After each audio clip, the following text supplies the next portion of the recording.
Buenos días, esto es una clase grabada de Lengua 2, distancia semipresencial y presencial también. Es una clase en la que voy a dar otro ejemplo resuelto de un comentario de texto basado en las propiedades textuales. Hemos visto en el texto anterior, el de los esclavos, las propiedades de la adecuación, de la coherencia y de la cohesión, con todos sus puntos, ¿no? La adecuación tiene que incluir elementos de la comunicación y funciones del lenguaje. La coherencia tiene que incluir resumen, tema y estructura, e incluso podemos meter aquí los campos semánticos. Y en cohesión hablábamos de los conectores discursivos, la repetición, la sustitución y la elipsis en caso de que la haya. Entonces, en este texto, que se titula El efecto Pigmalión y que procede del libro de cuarto de ESO de Marea Verde, en la página 17, este texto, como vengo diciendo, dice lo siguiente. Lo voy a leer y continúo con el comentario. Las expectativas favorables que sobre nosotros tiene nuestro entorno de afectos y amistades pueden llevarnos a llegar más allá de lo que esperamos. Esto es lo que se conoce como efecto Pigmalión.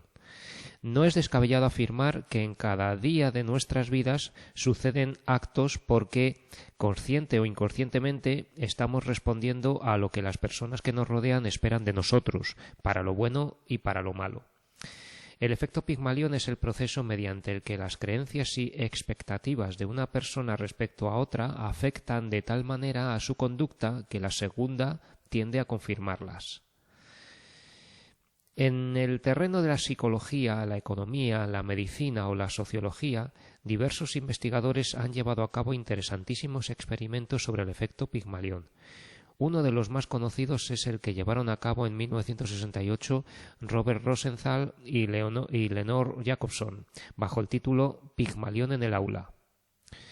El estudio consistió en informar a un grupo de profesores de primaria de que a sus alumnos se les había administrado un test que evaluaba sus capacidades intelectuales. Luego se les dijo a los profesores cuáles fueron los alumnos que obtuvieron los mejores resultados. Los profesores también fueron advertidos de que esos alumnos serían los que mejor rendimiento tendrían a lo largo del curso. Y así fue. 8 meses después se confirmó que el rendimiento de estos muchachos especiales fue mucho mayor que el del resto. Hasta aquí no hay nada sorprendente. Lo interesante de este caso es que en realidad jamás se realizó tal test al inicio del curso y los supuestos alumnos brillantes fueron un 20% de chicos elegidos completamente al azar, sin tener para nada en cuenta sus capacidades. ¿Qué ocurrió entonces? Simple. A partir de las observaciones en todo el proceso de Rosenthal y Jacobson se constató que los maestros se crearon tan alta expectativa sobre esos alumnos que actuaron a favor de su cumplimiento. Sin duda, la predisposición a tratar a alguien de una determinada manera queda condicionada por lo que te han dicho sobre ese alguien. Bien, bueno, aquí en este texto se me ha olvidado poner en cursiva el título del libro. ¿De acuerdo? Los títulos de obras literarias, títulos de libros han de estar en cursiva, en letra cursiva. Bueno, antes de meternos en el comentario, quería hacer una referencia al propio texto, un comentario previo. Esto que llaman el efecto Pigmalión remite a un mito de la mitología griega que trata de un rey, así llamado, Pigmalión, que se dedicaba como afición a la escultura y era un hombre que no tenía mujer, que no encontraba la mujer de la cual enamorarse, ¿no? Y es gracioso que es como un antecedente de la historia de Pinocho, ¿no? Porque en la historia de Pinocho este hombre, Gepetto, pues quiere tener un niño y hace un niño de madera que cobra vida, ¿no? Bueno, pues es el mismo caso, pero con una escultura de mármol de una mujer, y aquí tenemos el cuadro de Jean-Léon Gérôme, un academicista francés, un pintor francés del siglo XIX, que no encuentro una imagen mejor en internet porque han comprado los derechos, entonces te venden las copias del cuadro y salen así las imágenes, pero como pueden ver, pues la escultura hecha de mármol, ¿no? Pues al ser amada y abrazada y con todo lo que espera este hombre de ella, pues cobra vida y se convierte en su esposa, ¿no? Este es el mito de Pigmalión y Galatea. Galatea es un nombre que aparece en más mitos, ¿vale? Porque también bueno, es en este caso es el mito de Pigmalión y Galatea, ¿vale? Y nada, pues entonces, ¿qué quiere decir esto? Pues que lo que esperamos puede transformar a las personas, ¿no? Lo que esperamos de ellas puede transformarlas para lo bueno y para lo malo, está diciendo aquí. Entonces, para contextualizar el texto, lo primero, vamos a hablar de la adecuación. O sea, esto de contextualización es una palabra que todavía no os he dicho, que ya usaremos más adelante y que aquí la he empezado a emplear porque es como enmarcar el texto en su contexto, ¿vale? La contextualización es situar el texto en su contexto, tipo de texto, época, autor, intención. Entonces, aquí ya vamos avanzando un poquito en cosas que son de los temas siguientes, pero bueno, no os asustéis porque para el examen que tenemos cerca, basta con que hagáis lo que hemos visto en el texto anterior, incluso esquematizado de estas maneras, ¿no? Que podéis poner las cosas una detrás de otra, así debajo, con números, con guiones, ¿de acuerdo? Y en cambio este texto que os estoy contando hoy está más elaborado, más redactado, y es algo que requiere un poquito más de conocimiento. No os asustéis, repito, que no tenéis por qué saber hacer esto todavía. Bueno, entonces os cuento y seguramente os cuadre esto que os voy a contar. El texto es un fragmento del libro La comunicación no verbal de Flora Davis, ¿vale? Lo pone aquí. Bueno, no lo pone aquí, pero que al final del texto, en la página 17 de cuarto de ESO de Marea Verde, ponía el título del libro y la autora, que es esto. Entonces, este libro es un fragmento, un extracto de un libro más largo que se llama La comunicación no verbal, de esta autora. Se puede clasificar en el ámbito científico-social. Hay distintos ámbitos donde ubicar los textos. Esto todavía no lo hemos visto tampoco. Hay pues un texto que puede ser científico, pero científico de ciencias, otros científicos de ciencias sociales, como sería este caso, ¿no? Porque trata un tema científico que es psicológico y de interés sociológico. O sea, ambos, si no sabéis decir científico-social, podéis decir que es un texto que trata de psicología y de sociología, porque por un lado estamos viendo un fenómeno psicológico, que es las expectativas que podemos tener de una persona, y luego sociológico porque transforma la sociedad, ¿no? Que esto puede afectar a grupos de personas. Por eso, en lo referente a la adecuación, y ahora ya es cuando hablamos de lo que sabemos, ¿no? La propiedad de la adecuación, el registro es formal, pero cercano, con algún rasgo coloquial, lo cual es adecuado con su propósito de enseñar y el tipo de publicación, ya que es un fragmento de un libro divulgativo. Entonces, hemos dicho aquí que el registro es formal o estándar, ¿vale? Es un registro que no es coloquial, pero tampoco es que sea excesivamente formal, por lo que vemos, hay aquí una pregunta que se hace y una respuesta que parece dicha de una manera un poquito coloquial, ¿no? ¿Qué ocurrió entonces? Simple, a partir de las observaciones, ¿vale? Pero, bueno, es más bien formal, ¿vale? Es formal pero cercano, con algún rasgo coloquial, que es lo que acabo de decir. Y esto es adecuado para el propósito de enseñar y que es un texto divulgativo. No hace falta ser un científico para entender esto. Esto lo entendemos todos. Por lo tanto, en lo relativo a los elementos de comunicación, la escritora, la emisora del ensayo es Flora Davis, esta mujer. Los receptores serán lectores no especializados. No hace falta conocimientos previos para entender el texto. El canal es el libro. un libro de divulgación de interés sociológico. El código es la lengua utilizada, que está traducido al español porque este nombre es anglosajón también, ¿no? Entonces es español traducido del inglés, seguramente. Y el contexto es la sociedad actual.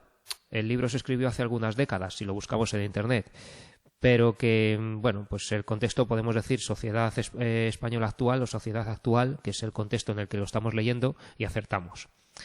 El mensaje tratará de lo que indica el título, la comunicación no verbal. Sin embargo, el fragmento que analizaremos, el que hemos leído, trata de un tema en concreto que se llama el efecto Pigmalión. Ahora veremos bien esto. Entonces, esto viene a ser parecido a lo que habíamos visto en el texto anterior, pero aquí estaba mostrado de manera esquemática, ¿no? Esquematizado, que tenemos aquí emisor, receptor, mensaje, y aquí en cambio lo vemos redactado con todo en un párrafo, ¿no? Diciendo su propósito es enseñar no sé qué, y fijaos en los conectores que utilice para escribir esto. Por lo tanto, en lo relativo a sus elementos de comunicación, ¿no? O sea, hay que tejer el texto usando conectores, enumerando los datos, poniendo otros conectores, sin embargo, ¿vale? O sea, escribir requiere también elaborar un texto. Estamos haciendo un texto de un texto, pero que este texto pues puede quedar bien escrito. En cuanto a las funciones del lenguaje, predomina la función referencial porque nos informa de qué es el efecto Pigmalión y el experimento con el que se demostró. Las oraciones son casi todas enunciativas y predomina la tercera persona. Y ponemos algún ejemplo. El estudio consistió, ¿no? Él consistió, ello consistió, ¿vale? Tenemos oraciones en tercera persona, que es propio de la función referencial, y hay algún rasgo, alguna primera persona del plural que no es para indicar la función expresiva, ¿vale? La función expresiva es la que indica la opinión y los sentimientos del emisor. Y la función expresiva no tiene sentido aquí. No hay... Esta mujer, la autora Flora Davis, no nos está diciendo lo que siente o lo que opina prácticamente, o muy poco. O sea, lo que aparece más bien es información sobre el efecto Pigmalión. Me estoy refiriendo a esta primera persona, ¿no? Llevarnos a nosotros, con este pronombre nos, enclítico, este pronombre que está aquí unido al verbo, tenemos una alusión a la primera persona del plural. Llevarnos, más allá de lo que esperamos, y tenemos aquí un verbo conjugado en primera persona del plural. Nosotros esperamos.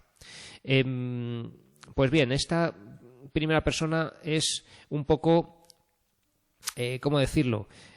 Superflua, es una primera persona que no nos tiene que condicionar a la hora de clasificar el texto. Eso simplemente es para indicar cercanía con el lector. Si esto fuese redactado como o sea, que sobre nosotros tiene el entorno, ¿no? Y en vez de nuestro, que aquí tenemos otro pronombre, un determinante posesivo de primera persona de plural, tiene el entorno de afectos y amistades que pueden llevar a las personas más allá de lo que esperan, pues sería más o menos prácticamente lo mismo. Dicho así, indica más cercanía con el lector, ¿vale? Pero no es algo que está diciendo el emisor como tal, ¿vale? No es Flora Davis la que está aludiendo a ella misma con esa primera persona.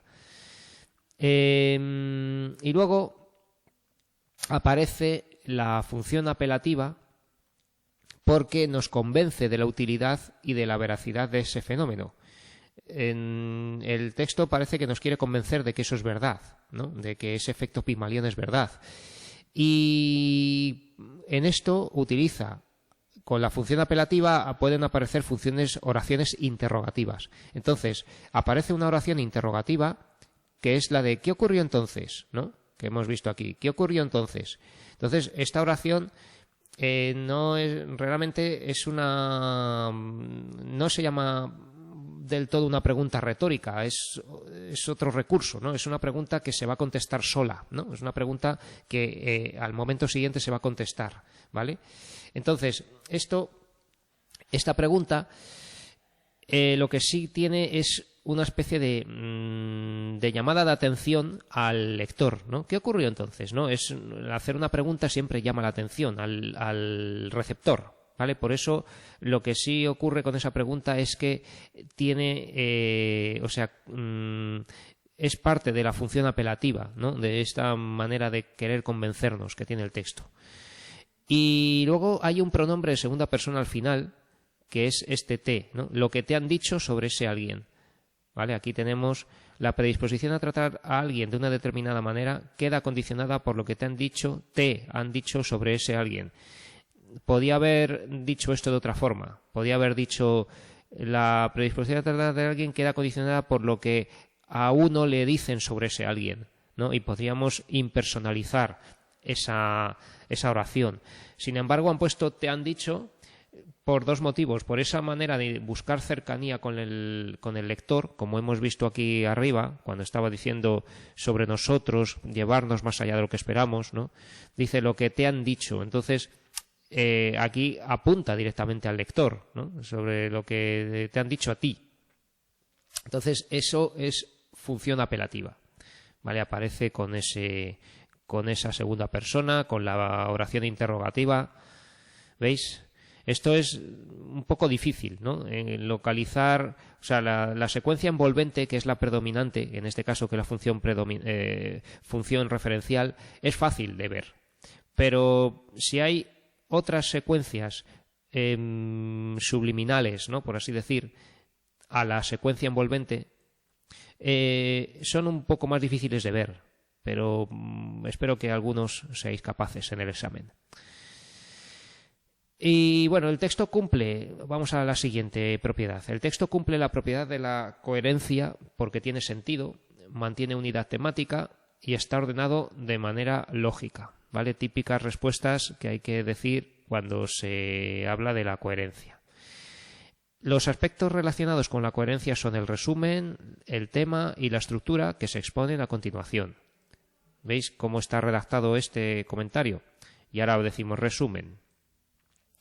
El texto habla del efecto Pigmalión, que es un fenómeno psicológico que consiste en que las expectativas que tengamos de una persona condicionarán nuestra conducta hacia ella, confirmando esas creencias previas, buenas o malas.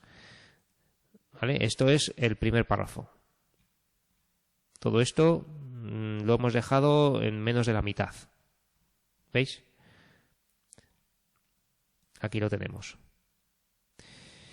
Y todos los demás lo hemos dicho con estas 4 líneas. Este hecho se ha demostrado con interesantes experimentos, siendo uno de los más famosos el que se realizó en el ámbito escolar, donde a unos profesores les dieron datos al azar, falsos, sobre las capacidades de sus alumnos y los resultados fueron acordes a esos datos previos por la forma en que fueron tratados los alumnos, ¿no?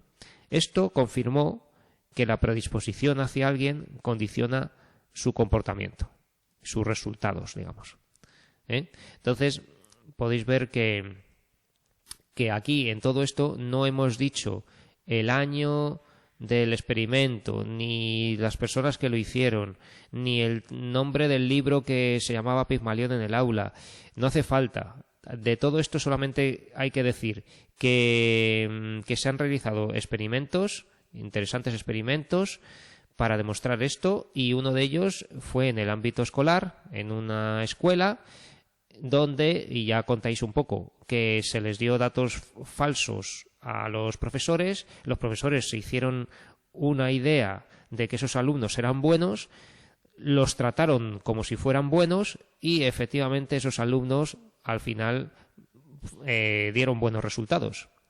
Entonces se demostró que la predisposición hacia alguien condiciona, o sea, que fomenta, digamos, lo bueno o lo malo de esa persona, ¿no? La predisposición que uno tenga sobre alguien. Vale. El tema se podría enunciar de varias maneras. ¿En qué consiste el efecto Pigmalión? ¿Vale? Lo podríamos poner esto como con interrogativas también, o sea, con signos de interrogación. El efecto Pigmalión, las expectativas sobre alguien condicionan su conducta, y aquí lo explicamos un poco más. Las expectativas sobre alguien condicionan su conducta. Otra sería el efecto Pigmalión, un fenómeno psicológico que convierte a las personas en lo que se espera de ellas. Este queda más explicado, ¿no? Y luego, sin decir efecto Pigmalión, podemos decir esto: cómo moldean a una persona las expectativas sobre ella, que también dice bastante de lo que trata el texto. La estructura es la siguiente. Externamente, la estructura externa es que el texto se presenta en 2 párrafos, ¿vale? Esto es simple, ¿no? El texto tiene 2 párrafos, 1 y 2, ¿vale? El texto tiene 2 párrafos, vale. Pero la estructura interna, que es la que nos interesa, es lo siguiente. La primera parte sería el primer párrafo, todo el bloque de las líneas 1 a la 8, el primer párrafo, todo esto. Esto sería la primera parte. Y es una introducción, ¿verdad? Nos está explicando el efecto Pigmalión.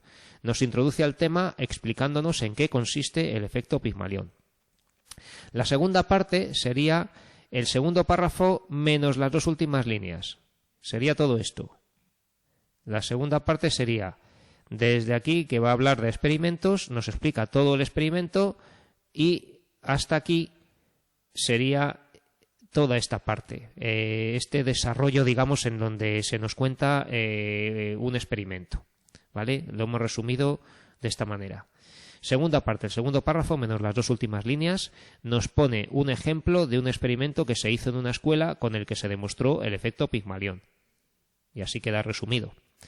Y la tercera parte serían las 2 últimas líneas, que es esto que empieza diciendo: sin duda, la predisposición a tratar a alguien de una determinada manera queda condicionada por lo que te han dicho sobre ese alguien. Si lo notáis, veis que es una recapitulación sobre lo dicho al principio. Va a decir que la predisposición hacia alguien cambia a esa persona, ¿no? Entonces, la conclusión es que se recalca lo expuesto en el comienzo del texto, ¿vale? Una conclusión en la que se recalca, se refuerza, se repite lo expuesto en el comienzo del texto. Bueno, y en cuanto a los mecanismos de cohesión, la tercera propiedad textual, tenemos repetición de palabras, se repiten las palabras expectativas, y aquí tengo indicado en qué líneas están: línea 1, 6 y 24, ¿no? Entonces, si aquí tenemos el texto, en la línea 1 tenemos expectativas, en la línea 6 tenemos la palabra expectativas, y en la palabra 24, o sea, la línea 24, no lo encuentro ahora, pero aparece por tercera vez la palabra expectativas. El efecto Pigmalión y la palabra Pigmalión aparecen muchas veces: 3, 5, 6, 10 y 12, en las líneas 3, 5, 6, 10 y 12, ¿de acuerdo? Por favor, no confundáis líneas y párrafos, ¿vale? Las líneas son los renglones, ¿vale? Y un párrafo solamente tiene 2 párrafos el texto, en cambio tendrá 20 y tantas líneas, ¿no? Profesores, alumnos, rendimiento y capacidades, se repiten todas estas en el segundo párrafo, ¿vale? Profesores, no he puesto las líneas en concreto porque es mucho trabajo. Profesores, aparece varias veces la palabra profesores, aparece la palabra alumnos, aparece la palabra rendimiento, aparece la palabra capacidades, ¿vale? Sustitución. Como sinónimos o términos equivalentes vamos a encontrar los siguientes: experimento y estudio, ¿vale? Son sinónimos parciales, pero que equivalen en este texto. Va a usar a veces la palabra experimento y otras veces va a usar la palabra estudio. También va a usar como sinónimos profesores y maestros, ¿vale? Que en este texto funciona como sinónimos. Ya sabemos que en la realidad, en nuestro país, en España al menos, profesor es el profesor de secundaria y el maestro es el que enseña primaria, ¿vale? El que le da clase a los niños pequeños. Y luego, alumnos, muchachos y chicos también se usan como términos equivalentes, ¿no?, en el texto, y aquí podríamos hablar de hiperónimos y de hipónimos, ¿no? Chicos y muchachos son categorías generales, ¿vale?, que engloban a una categoría particular que sería alumnos, ¿vale? No todos los chicos son alumnos, ¿no? Chicos y chicas, etcétera, ¿vale? Entonces, esto pues sería como hiperónimos y luego alumnos el hipónimo. Pero bueno, que podemos decir que estos son sinónimos parciales, términos equivalentes y ya está. Elipsis, hay casos poco relevantes, pero por ejemplo tenemos este ejemplo.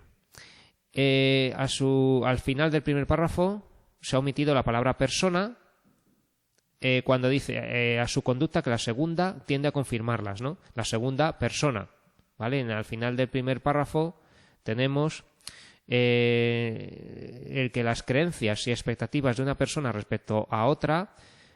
Aquí también podríamos decir que se ha omitido con este pronombre la palabra persona, ¿no? Respecto a otra persona, ¿no? Afectan de tal manera a su conducta que la segunda persona tiende a confirmarlas, ¿no? Entonces, aquí tenemos este mecanismo sintáctico, digamos, donde por medio de pronombres, un pronombre indefinido, un pronombre numeral, ordinal, ¿no?, se omite la palabra persona que ya se ha dicho, ¿vale? Entonces eso sería un caso de elipsis. Pero bueno, yo entiendo que no lo sepáis ver en un examen porque el texto será distinto y probablemente no lo veáis. Y luego conectores discursivos. Los conectores que aparecen son porque, un conector causal que está en el primer párrafo, luego conector temporal que aparece en el segundo párrafo, y así, conector aditivo y consecutivo, ¿no? Y es el conector aditivo, y así es el consecutivo, pero dichos juntos, pues casi mejor decirlos juntos, ¿no? Y así, no sé qué, ¿vale? Pues esto sería conector aditivo y consecutivo. Y es un conector aditivo que está en el segundo párrafo. Hasta aquí yo creo que funciona como conector temporal o espacial, y luego sin duda que no aparece en el listado de conectores que tenéis en casa. Aquí funciona como conector de recapitulación, de cierre, como se ha podido ver, ¿no? Tiene valor intensificativo, ¿vale? Pues es como algo como se ha podido ver, como se ha visto hasta ahora, hasta sin duda, ¿no? Entonces eso. Y luego las características lingüísticas, esto es del tema 2, entonces ya no lo voy a explicar aquí y lo veremos en el tema 2, que volveremos sobre este mismo texto cuando estemos viendo el siguiente tema. ¿De acuerdo? Pues nada más. Esto es una parte del tema más bien voluntaria. Bueno, voluntaria, como que en los apuntes que estáis tomando en el cuaderno de cada clase grabada, de aquí no hace falta que apuntéis mucho, porque lo tenéis aquí en los apuntes, entonces es una tontería copiarlo todo, sino que simplemente pongáis que la clase de hoy, esta clase cuyo número no recuerdo ahora, no sé si es las 11 o la 12, ahora lo pondré en la descripción del vídeo, trata del efecto Pigmalión, y que esta clase trata de este texto que se titula así y que bueno, que lo habéis visto en los apuntes y ya está.